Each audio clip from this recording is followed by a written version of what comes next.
They called her the most mysterious bride in Yoruba land, a woman so secretive, so untouchable, that no one had ever seen her face. Not her husband, not the elders, not even the ancestors at her wedding feast. She wore her veil night and day, never eating, never blinking, never laughing. But on the night Chief Adewale tried to lift it, what he saw was not beauty, not curse, but something far beyond this world. From that moment, shadows crept through Ogbomosho, children whispered of strange eyes in the dark, and even the bravest men feared the sound of her footsteps. Who was this bride? And why did she never remove her veil? The marketplace buzzed with excitement as Chief Adewale returned from his travels. Behind him walked a tall, graceful woman draped in flowing silk, her face hidden beneath a long veil. Drummers beat their drums, children ran barefoot beside them, and the elders nodded in approval. But whispers spread like harmattan winds. "Why is her face hidden?" one villager murmured. "Maybe she is too beautiful for mortal eyes," another said. But an old woman spat into the dust. "No woman hides her face unless she hides a curse." Chief Adewale, ignoring the whispers, raised his staff high. "Behold my wife. She shall be mother of my household, keeper of my lineage." The veiled bride bowed slightly, but said not a word. The people clapped, yet unease lingered. For in Yoruba tradition, a bride unveils herself to the ancestors during the wedding feast. But this bride kept her veil even as the sun set. That night, as the moon rose over Ogbomosho, a question echoed in every heart. Why does she never remove her veil? The next morning, women gathered at the river to fetch water. Their laughter was nervous, their words sharp. "She does not eat," said one, tightening her wrapper. "I saw her sit at the feast, but she never touched food."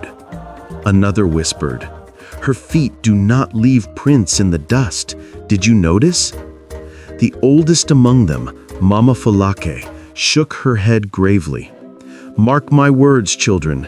This marriage will bring trouble. A woman who hides her face hides her soul." Meanwhile, in his compound, Chief Adewale tried to speak with his new wife.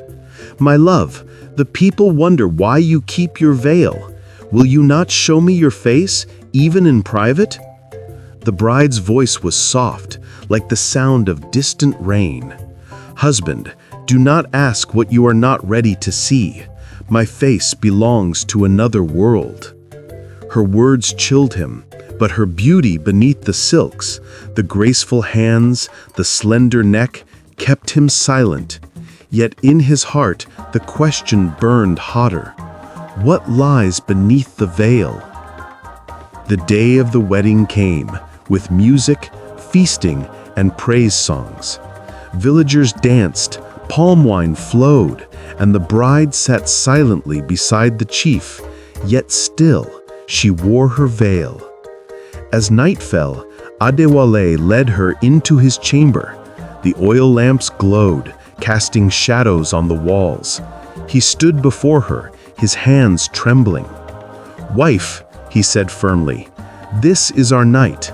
It is time." Slowly, he reached for the veil. The bride's hand shot out, gripping his wrist with surprising strength. "If you lift this veil," she whispered, "you may never sleep again." But desire and pride burned in the chief's heart. He pulled the veil aside, just enough to see what lay beneath. His scream tore through the compound. Servants rushed, but the doors slammed shut as if by unseen hands. Inside, Adewale stumbled back, eyes wide with horror at the thing before him. Outside, the drums stopped. The village slept uneasily, not knowing their chief had glimpsed the forbidden. The next morning, Chief Adewale emerged, pale and trembling. He spoke no word of what he had seen. The bride followed silently, veil in place. But the compound was no longer ordinary. Servants swore they saw shadows moving where no one walked. Chickens were found dead, their blood drained. At night, strange laughter echoed through the huts. Elders gathered. "This is not ordinary," they said. "Something has entered Ogbomosho." Children pointed and whispered, "The bride never blinks. I saw her sit all night without moving." But when confronted, Adewale barked, "She is my wife. Show her respect." Still, fear gnawed at him, for in his dreams he saw her unveiled face again and again, skin stretched thin, eyes glowing like poles, lips whispering words he could not understand. And every morning he awoke weaker than before. One night, a knock came at Adewale's door. It was Baba Ojo, the village priest, carrying a staff of divination. "Chief," he said gravely, "your marriage has opened a gate. You have brought a wife of the dead into the land of the living." Adewale shook his head. "No, she is mine. She chose me." But Baba Ojo's eyes were stern. "She is not yours. She belongs to the world beneath. If she removes that veil fully, it will not be your face she shows. It will be your soul she takes." The chief trembled. "Then what must I do?" "Do nothing," the priest warned. "If you try to cast her out, the dead will rise against us. If you keep her, she will drain this village slowly until nothing remains." Adewale wept. He was trapped.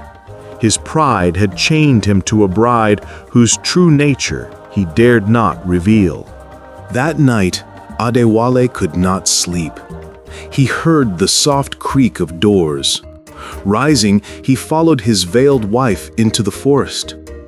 The trees loomed tall, the night alive with crickets.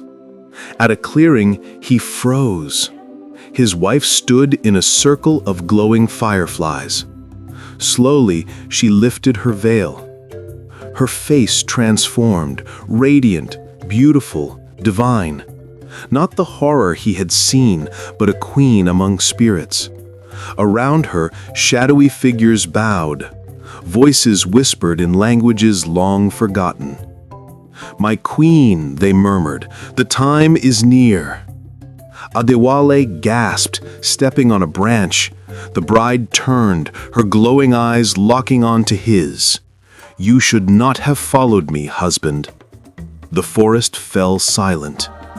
Back in their chamber, Adewale confronted her. "Who are you? What are you?" Her voice was calm.